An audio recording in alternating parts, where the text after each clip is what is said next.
منزل سے پہلے کاٹ کے پاؤں وجود سے، پھر اس کے بعد فاصلہ کم کر دیا گیا۔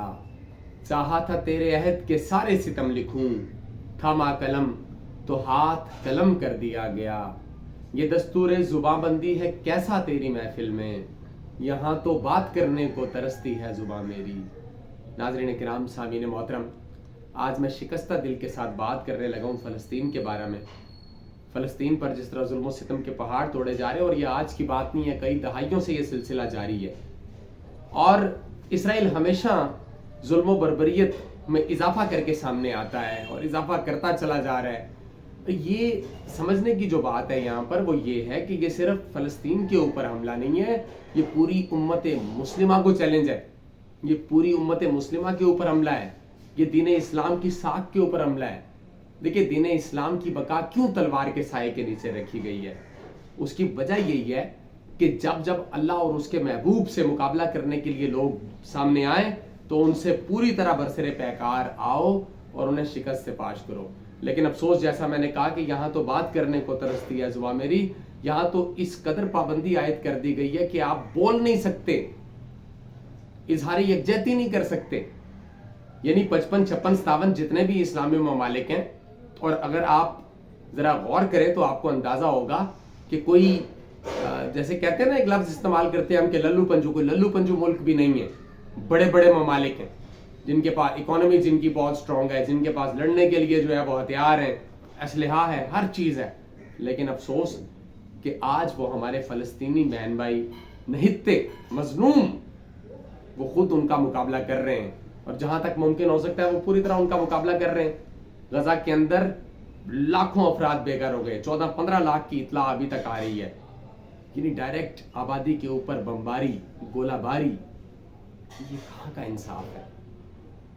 یعنی آپ یہ حساب لگائیے، جو یورپی ممالک ہیں وہاں پہ اگر ایک جانور بھی مطلب مر جائے تو اس پر آواز بلند کی جاتی ہے، اس کا احتجاج کیا جاتا ہے۔ کوئی پودا اگر ٹوٹ جائے اس پر بات کی جاتی ہے، کسی درخت کو نقصان پہنچایا جائے تو اس پر پرچہ ہو جاتا ہے، کیس ہو جاتا ہے، عدالت تک بات چلی جاتی ہے۔ لیکن افسوس کہ نہتے مظلوم فلسطینیوں پر چھپ خون مارا جا رہا ہے، بمباری کی جا رہی ہے دن دہاڑے۔ اچھا، آج کوئی ایسی بھی بات نہیں ہے کہ کوئی بات چھپی رہے، میڈیا کا دور ہے، ہر خبر سامنے آ رہی ہے۔ یہ جو دنیا بھر میں انسانی حقوق کی تنظیمیں بنی پھرتی ہیں نام نہاد قسم کی، یہ کہاں پر ہے؟ مطلب یار، صرف اتنا ہی اگر ہو جائے، کوئی مذمت کر لے، کوئی یہ کہے کہ غلط ہو رہا ہے، نہیں، بالکل بھی نہیں، تمام ممالک ایک پیج پر ہے، اور ان کو پتہ ہے وہ یہ کیوں دڑلے سے کرتے ہیں، اس لیے کرتے ہیں وہ یہ جانتے ہیں کہ مسلمان کبھی بھی یکجا نہیں ہونے والے۔ شکستہ دل کے ساتھ دیکھیے، کریم آقا صلی اللہ علیہ وآلہ وسلم کا ارشاد گرامی ہے کہ امت مسلمہ کی مثال ایک جسد واحد کے جیسی ہے۔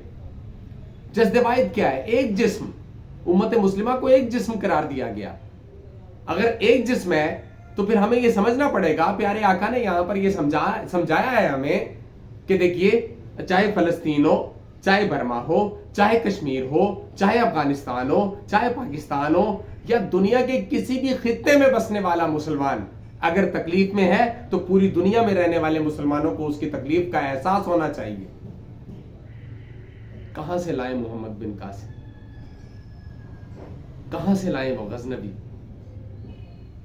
اقبال نے کہا تھا، نہ وہ غزنوی میں تڑپ رہی، نہ وہ خم ہے زلف ایاز میں۔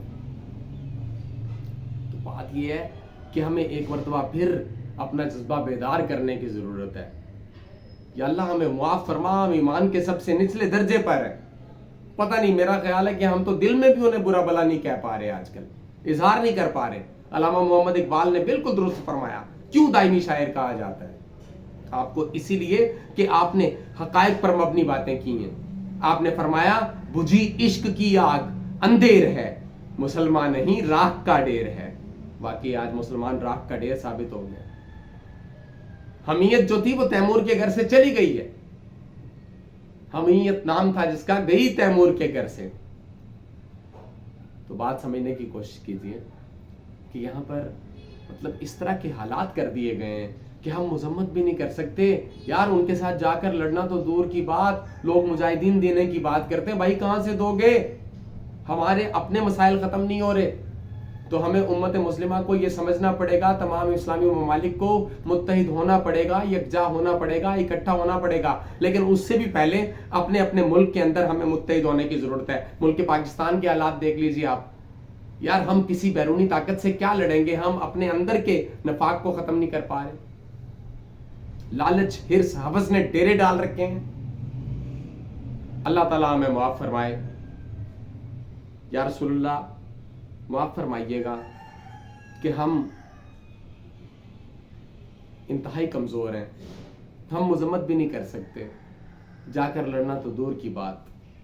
یا اللہ ہم پر رحم فرما، فضل فرما، کرم فرما، ہم پر ہمیں وہ جذبہ عطا فرما کہ جس سے ہم دشمن کا مقابلہ کر سکیں، تیرے دشمنوں کا مقابلہ کر سکیں، تیرے حبیب کے دشمنوں کا مقابلہ کر سکیں۔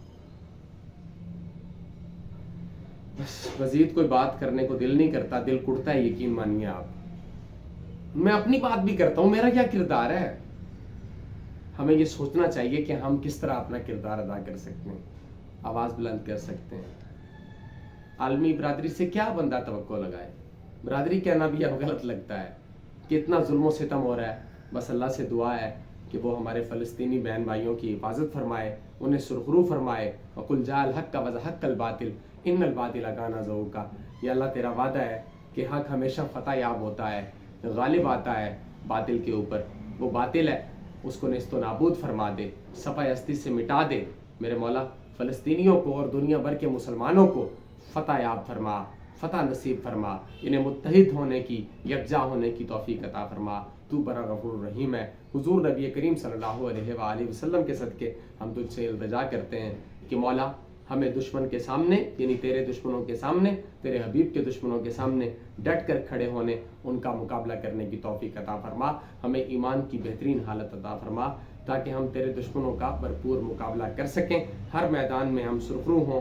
یا اللہ تو غفور الرحیم ہے، تو بہتر جاننے والا ہے، ہمیں اپنی جناب سے عطا فرما، ہمیں معاف فرما، ہماری غلطیاں، کوتاہیاں ان سے درگزر فرمانا۔ السلام علیکم ورحمۃ اللہ وبرکاتہ۔